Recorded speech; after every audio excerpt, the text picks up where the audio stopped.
They love them young. Like young. Shacho, company president, had crossed a couple boundaries. It got a little touchy-feely. It's a situation that she'll never forget.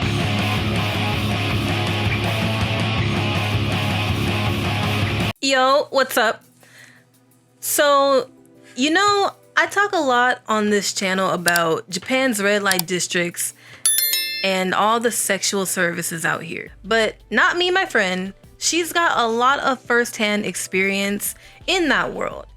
Not me, my friend, has seen things go down that would shock you. So I want to give you a look behind the curtain. I know I've already talked about it before, but Not Me, My Friend has worked in a bunny bar first and then moved to a regular girls bar. And I'm just gonna say, being a black woman in that field in Japan, that's mad rare. So you already know the customer comments she dealt with were wild. I talked about this briefly before in another video. You can check that out if you want. But today, I'm gonna get a little deeper. So Not Me, My Friend didn't just stumble onto this job. She got referred by another woman already working in that scene. But at first, she was skeptical as she. She was like, there's no way my black ass is getting this job. But then her friend told her they've hired foreigners before, so just take the chance, right? So her first interview was in Ginza, one of Japan's busiest nightlife districts. Not Me, My Friend was terrified, okay? Like, Ginza by day is about like shopping and luxury stores and tourists just running around like chickens with their heads cut off. But by night, it transforms. It's unrecognizable. Men in suits walk arm in arm with women in these fancy ass dresses. It's a whole different world. So she walks into the interview and she gets greeted by this big burly guy at the door. And the place was intimate. Like, there was a small couch that she had to go sit on, and then there was a man counting money in the corner and another man behind the bar. She gets handed an application and some tea. They start asking her questions, and the man who was counting the money and the big burly guy at the door were apparently the two interviewers, and they just start asking her questions. They asked her cup size, if she lived alone, if she had a boyfriend. In America, this is so appropriate, right?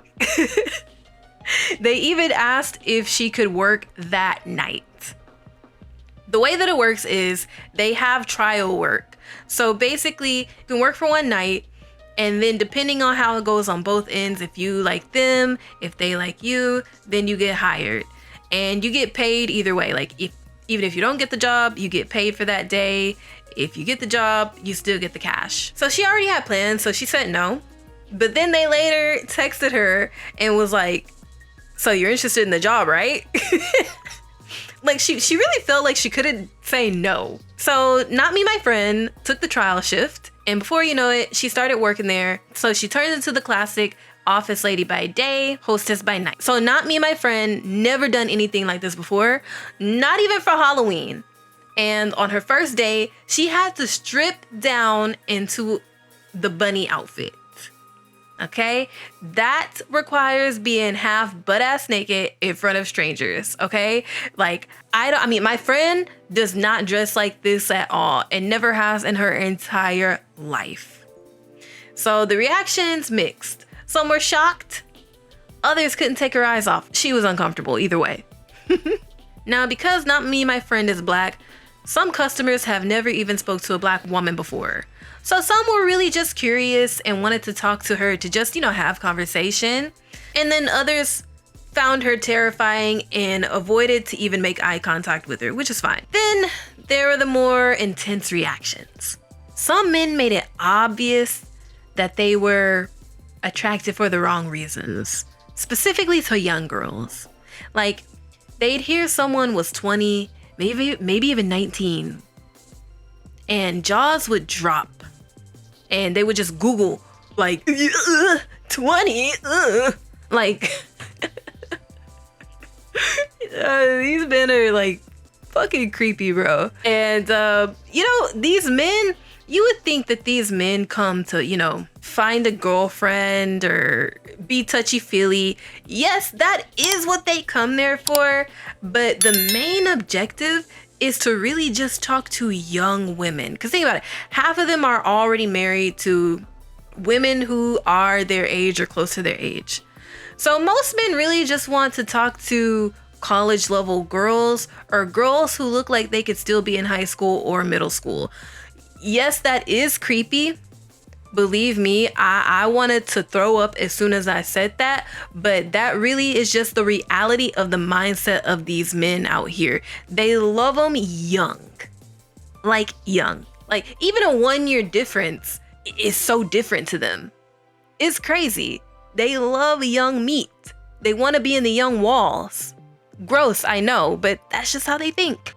Now, Not Me, My Friend had many weird and uncomfortable situations that happened behind the scenes. So at the Bunny Bar, there was one night, where a bunch of corporate people came in because, the shacho is just people that he knew came in and spent some money. They spent some money on. So everybody in the bar had a little bit too much to drink, including me. Now, including Not Me, My Friend. Nothing happened on her end, but let's just say Shacho, company president, had crossed a couple boundaries. It got a little touchy-feely, and she didn't know how to react. Now, listen. Everything was with consent, so I don't want anybody worrying. I know you American girls, we worry like, oh my gosh, but everything was fine. I'm just telling you a story, so chill, calm down. You know what I'm saying? But I'm just telling you, everybody had like a little bit too much to drink that night, and company president, he got a little touchy-feely. Not Me, My Friend didn't say she didn't like it, but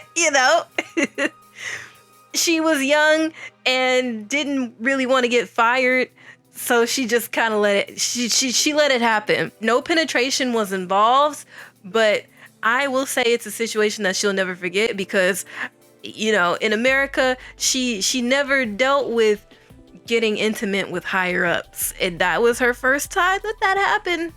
That's all I'm gonna say. Now later on, Not Me, My Friend, she moved on from the Bunny Bar experience and then moved on to a regular casual girls bar. Now, at this bar, the store manager, which is the tencho, but in night work, he was a boy-san, is what they call it. He started to develop feelings for her. He is the one who hired her, and she should have known from the beginning what he was on. Things got complicated because at the time, she was with you-know-who, her ex, and she liked Boy-san's personality more, but she's not a cheater, so she did have to turn him down. But the thing is, he was the type of person who was persistent and didn't take no for an answer, and that made working there even more tense. So it wasn't the shitty customers who made her quit that job. It was really that situation because it kind of got messy and serious. And in the next video, I'm going to talk about what happened. But not every night was bad. There were nights where it was fun, good money, interesting conversations, and the odd, genuine connection. But there were also nights that drained her.